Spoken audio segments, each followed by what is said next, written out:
నమస్కారం. City cable news కి స్వాగతం. ముందుగా ముఖ్యాంశాలు.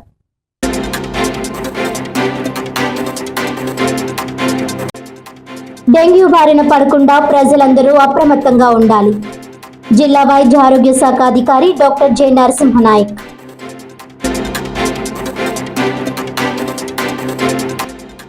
పీడీఎస్యు విద్యార్థి సంఘం ఆధ్వర్యంలో కాకినాడ కలెక్టర్ కార్యాలయం వద్ద ధర్నా.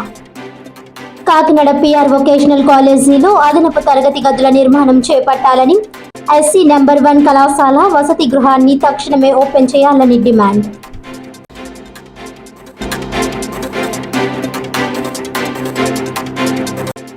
కాకినాడ జిల్లా రెడ్ క్రాస్ సంస్థకు అవార్డుల పంట. జిల్లా red cross chairman doctor Y D Ramarao.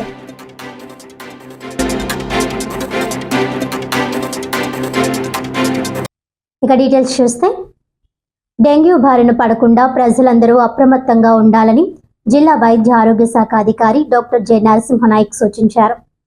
మంగళవారం ఆయన కాకినాడ జిల్లా వైద్య ఆరోగ్య శాఖ కార్యాలయంలో మీడియాతో మాట్లాడుతూ డెంగ్యూ కేసులు తరచూ నమోదవుతున్నాయని అన్నారు. వర్షాలు పడుతున్న నేపథ్యంలో ప్రజలందరూ తగిన జాగ్రత్తలు తీసుకోవాలని, కాచి చల్లార్చిన మంచినీటిని త్రాగాలని సూచించారు. ఎవరికైనా వాంతులు విరేచనాలు అవుతున్న పక్షంలో తక్షణమే దగ్గరలో ఉన్న పిహెచ్సికి గాని ప్రభుత్వ ఆసుపత్రికి గాని వెళ్లాలని నరసింహనాయక్ సూచించారు.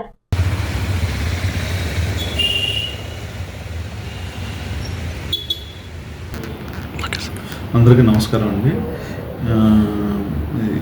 సీజనల్ డిసీజెస్ గురించి వచ్చేటప్పుడు మన ఏరియాలో డెంగ్యూ కేసెస్ రికార్డ్ అవుతూ ఉన్నాయి. దాదాపు ఇప్పటికీ ఈ సంవత్సరంలో జనవరి నుంచి ఇప్పుడు దాకా దాదాపు ఈ సీజన్లో మనకి ఎక్కువ వర్షాలు పడుతూ ఉంటాయి. ఈ వర్షంలో మనకి క్లైమేట్ చేంజ్ వల్ల మనకి వైరల్ ఫీవర్స్ ఎక్కువ రావడానికి అవకాశం ఉంది.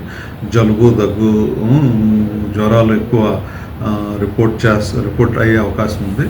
కాబట్టి ఈ పబ్లిక్ ఎవరు ప్యానిక్ అవ్వాల్సిన అవసరం లేదు. ఎక్కువ నీటిలో తడవకుండా ఉంటే బెటరు.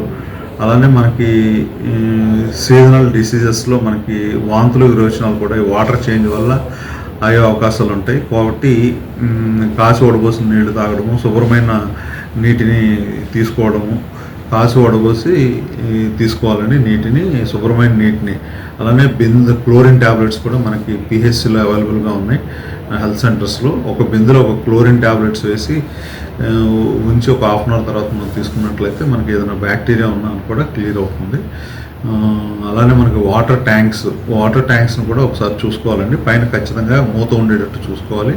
అవి లేనట్టయితే మనకి లోన దోమలు పెరిగి మనకి డెంగ్యూ లార్వా ఎక్కువ గ్రోత్ అయ్యే అవకాశం ఉంది. కాబట్టి మనకి తొట్టిల మీద కానీ, మనం నిల్వ ఉంచుకునే నీటిలో కానీ, లేకపోతే పైన ట్యాంకుల మీద కానీ ఖచ్చితంగా మూతలు ఉండాలి. మూతలు లేకపోతే కనీసం టెంపరీగా నెట్ అన్నా కట్టి దోమలు వెళ్లకుండా జాగ్రత్తలు తీసుకున్నట్లయితే మనం కొంతవరకు ఈ సీజనల్ డిసీజెస్ నుంచి రక్షింపబడతాము. అలానే దోమతెరలు వాడాలండి. దోమతెరలు కూడా మనకి వాడినట్లయితే మనకు దోమకాటు నుంచి మనం రక్షింపబడతాం. Thank you.